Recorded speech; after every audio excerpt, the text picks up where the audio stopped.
These chaotic streets, lined with roadside restaurants, cheap hotels, and distinctive small shops, can be found in the district of Pasha Ganj, located in central Delhi.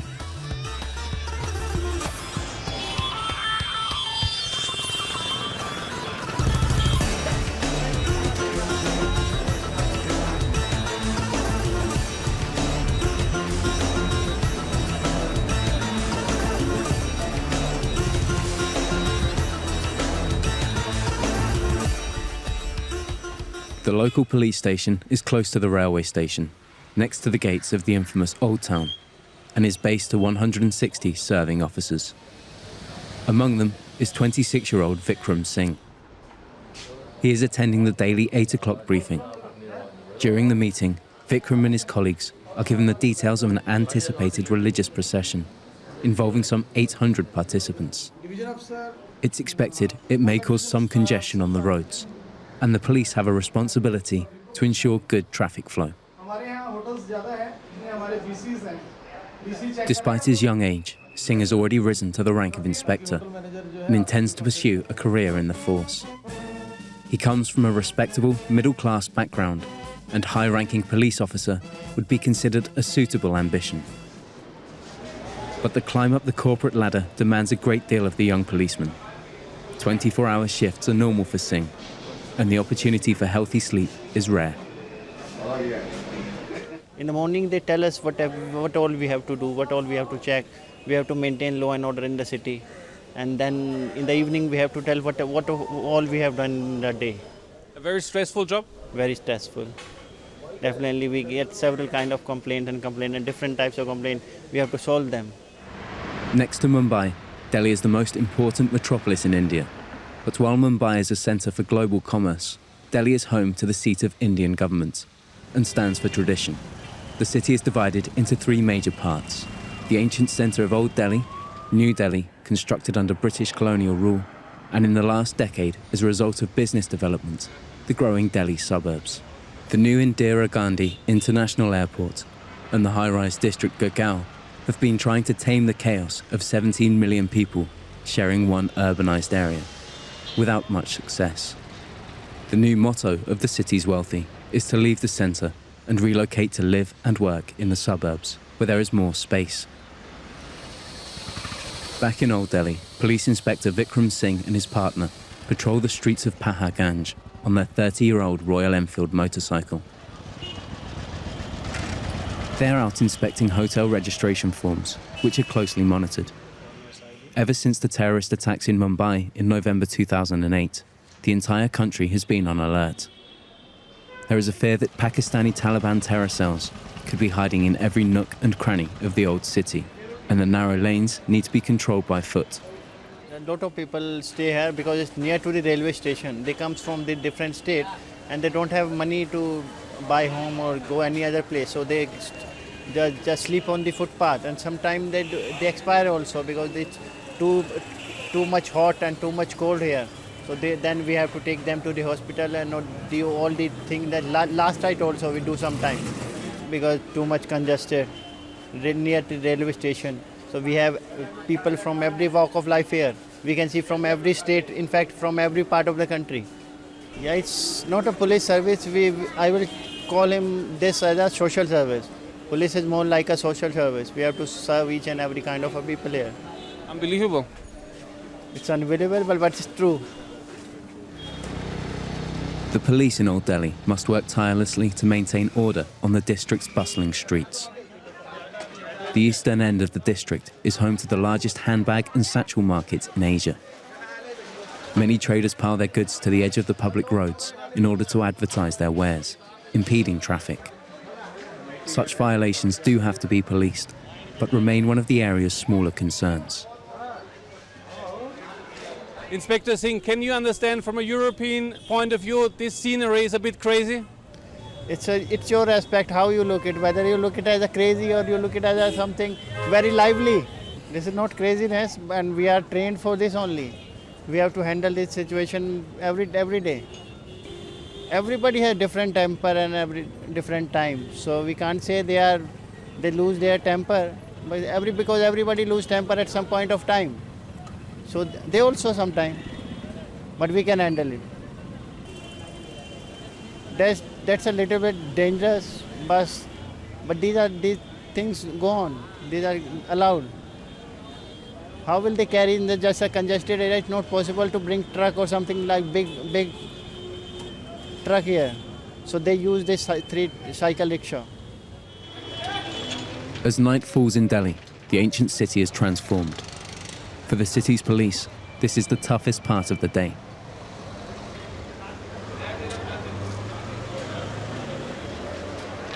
This young man was wounded by a drug addict with a knife.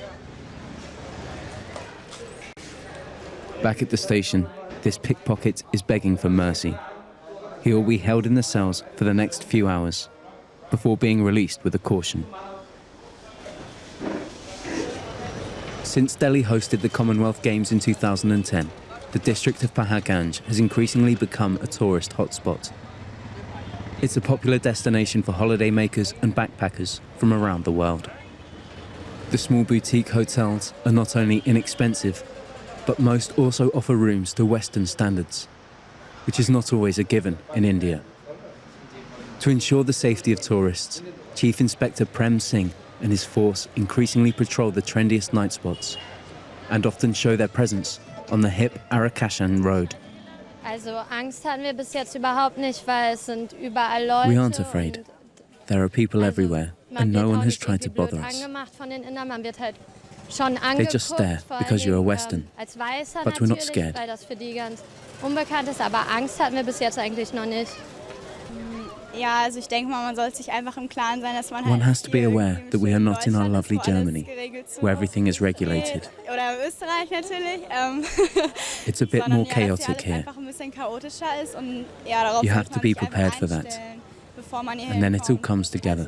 Und dann funktioniert auch eigentlich alles immer ganz gut. Ja, man kommt ja nicht nach Indien, hier irgendwie, People don't come to India for a vacation. Erholungsurlaub zu machen, sondern einfach so, ja, They come because of the culture.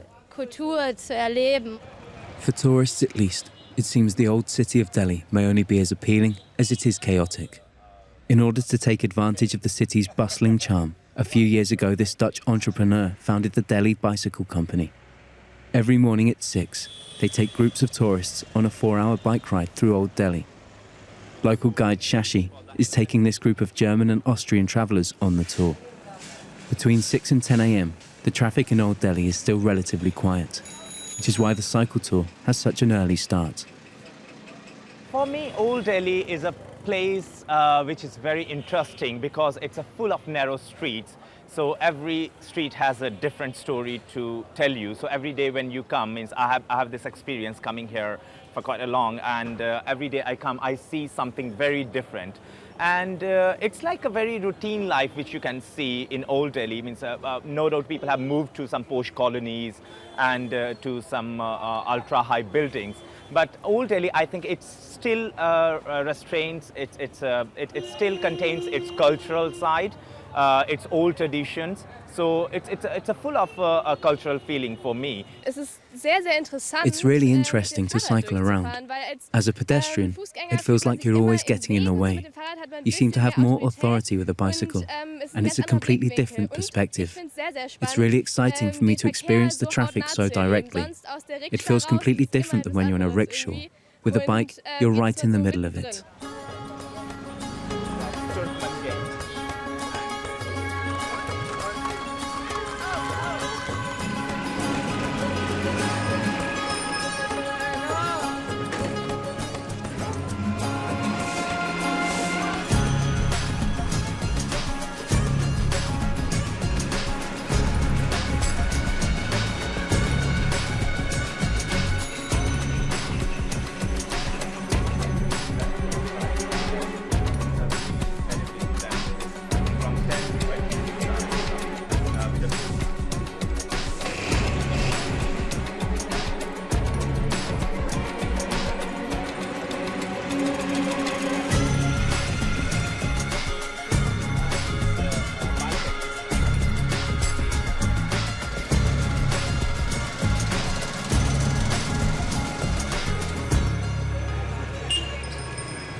In the spice market of the old city, It's as though time has stood still. The people here live almost exactly as they did 3 centuries past, under the reign of the Great Mogul. The roof of the indoor market provides a great vantage point. From here, the crumbling colonial buildings are a reminder of more prosperous times, at least as far as the dilapidated structure is concerned. Ja, der Wahnsinn pur. Ne? Also es ist nur mit Extremen zu beschreiben. This is sheer madness. It can only be described by the extremes. On the one hand, the unbelievably beautiful buildings, their facades slowly crumbling away. On the other hand, the sheer poverty. What can I say? You can only describe it with platitudes. I find it lively on the one hand, on the other hand, also sad. These very contradictory emotions. It's really extreme what's happened here. I'm standing here and there's so many people around. I have never seen so many people around me before in one place. There's different things happening wherever you look. People sell. They're running around. The dogs are jumping. I almost ran over a puppy. I completely didn't notice it. You don't even know what you should be looking out for. The amount of beggars is irritating. It's hard to deal with this. When one person asks me for something, then you might give him something. You almost make an excuse. You really can't give anything because there's so many of them. As soon as you become friendly, there's more coming towards you. You become arrogant to get rid of them.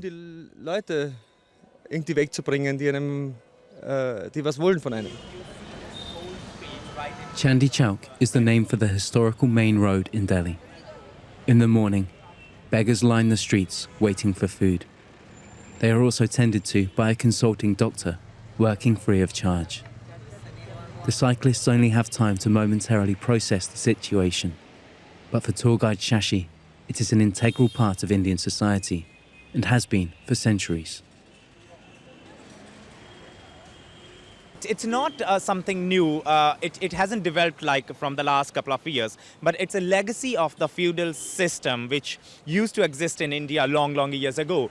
Especially in this system, the feudal lords, they used to own the big sources, they used to own the land, and on the other side there used to be labor class, landless labor who never had any sources. Of course, India got this nuclear power, so which very few countries in the world they have.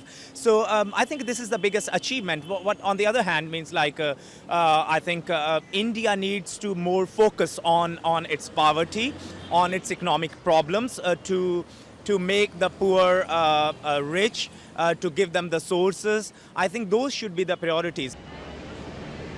The final stage takes the cyclists from the famous Red Fort to the Friday Mosque. The small group of cyclists have now been in the saddle for 3 hours. Unfortunately, what may seem a picturesque old town to the tourists is also the site of an unmerciful daily struggle for many of the people trying to survive here. There is not enough space, and targeted urban planning is incredibly difficult, mainly down to a lack of land registration and regulation. The ownership of many sites is largely unknown. This means investors will not pump money into the area when they can never be sure of the legal status of their ownership. So daily life continues in much the same way as it has for decades.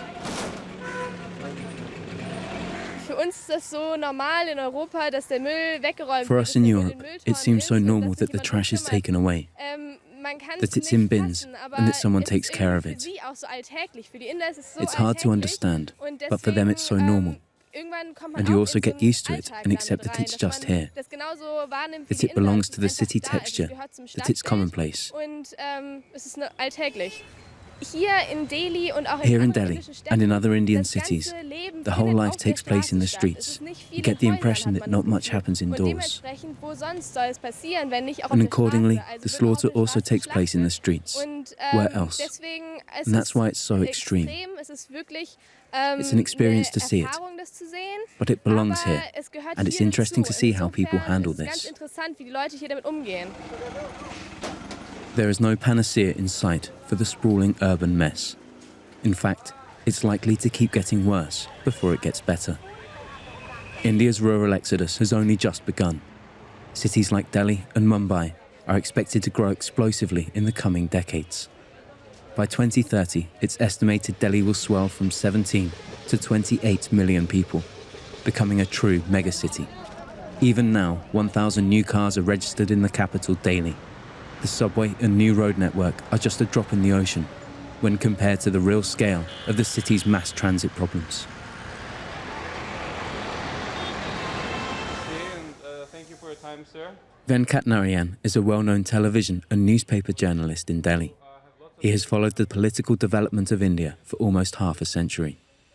For him, the great shifts of the last 70 years on the subcontinent are a healthy process that should ultimately bring benefits to all sections of society. But it's going to require some patience. India is like an elephant.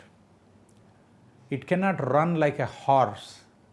If an elephant falls, it will be very difficult for people to lift it. It has to stand on its own. So it is not a great idea to push the elephant to run as fast as a horse. So you need a lot of patience. Austrian Tina Mukherjee is one of few Westerners to have made the Indian capital their permanent residence, and she's lived in the city for many years. In 1995, she married an Indian businessman and moved here from Salzburg. Tina has worked hard to find ways not to abandon her Western standard of living. For some time, she has been a member at the Palms Country Club in Gurgaon, where the wealthy can relax, far away from the poverty of the city centre. Das ist ja wirklich eine wunderschöne Anlage. Yes, especially the swimming pool. And it's Monday morning, yet there's no one here, despite the tropical temperatures.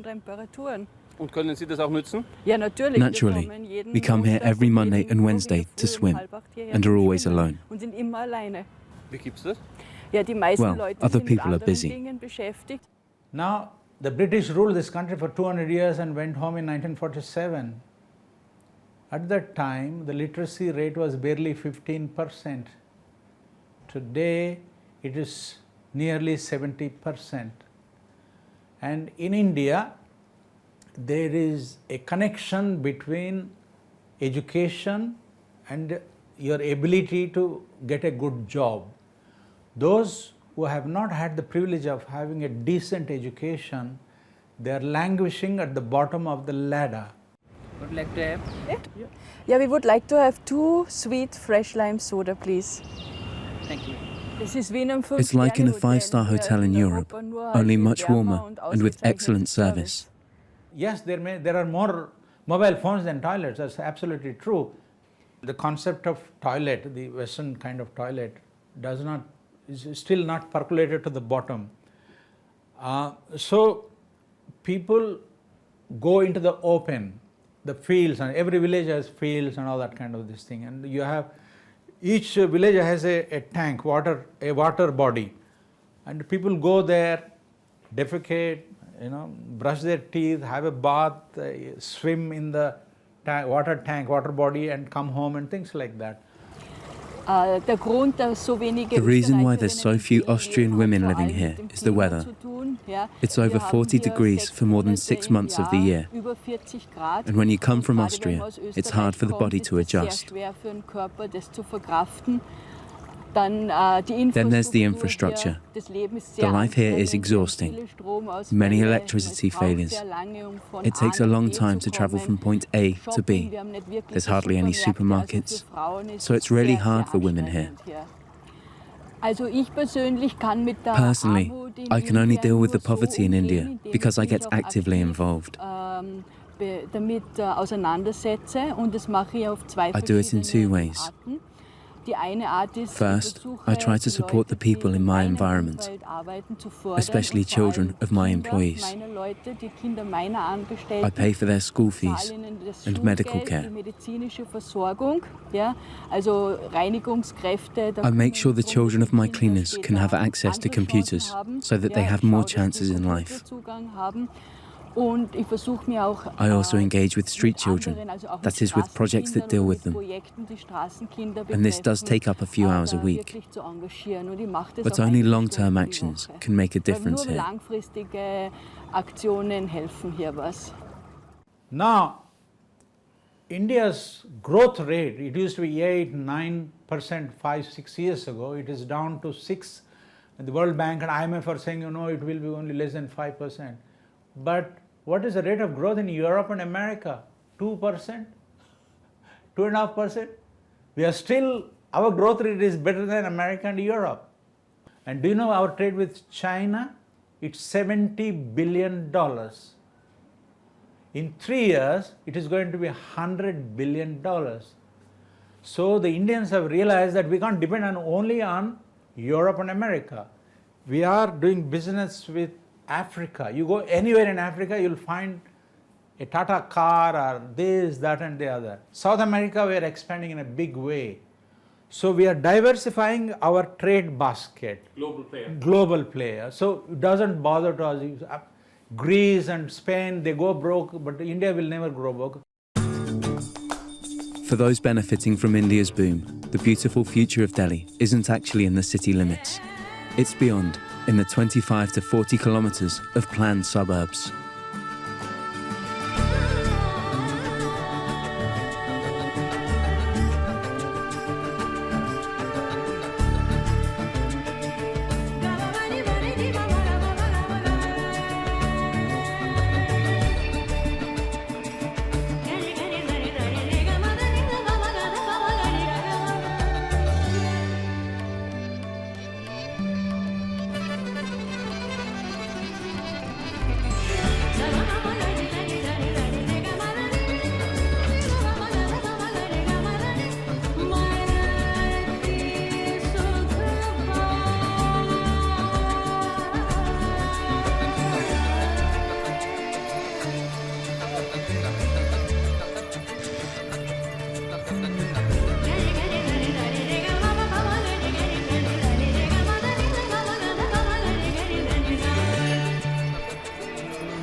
Gurgaon and Noida are the new trendy neighbourhoods, filled with the dream homes of affluent Delhi residents.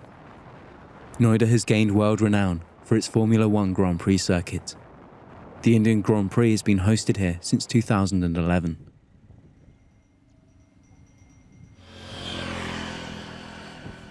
The region straddles the states of Uttar Pradesh and Haryana. The vast, former agricultural land provides the ideal location for satellite towns. Huge housing developments have sprung up, some of which are already inhabited. Overall, the new residential area expects to become as big as Dublin. 4 million people in Delhi live in slums, where the air quality of the capital is amongst the worst in the world. The worsening living conditions in the city have sent many young parents, like Nitin and Anju Malhotra, looking for healthier alternatives. This is really a nice place, and because of greenery, whatever I was looking, greenery and the cool place, because of that reason I'm all, you know, as Delhi is really crowded, but here we can find like, we can stay very nicely, our kids can, you know, move here and there with peaceful area. That this is basically the reason behind it. Yeah, American lifestyle, you will see the gymnasium is there and swimming pool facilities there, even jogging track is there. So you can see the American culture over here. Like it's a huge tower is there, like it's a 12th floor tower. So that's the only reason, like my motto is to buying a home is it's a very huge buildings are there. That's the only reason. Delhi just can't meet the demand for housing from the new Indian middle class. The supply chain is short, some 300,000 apartments. So even for those with the money, it's hard to find available accommodation. The offer of new high-rise housing is, for many, the only realistic option for contemporary living space. They desire generous space and Western-style plan living, with 3 bedrooms and 2 to 3 bathrooms per apartment. It's a style of life that's particularly suitable for Indian families, where in most cases, a new daughter-in-law moves into the husband's family home.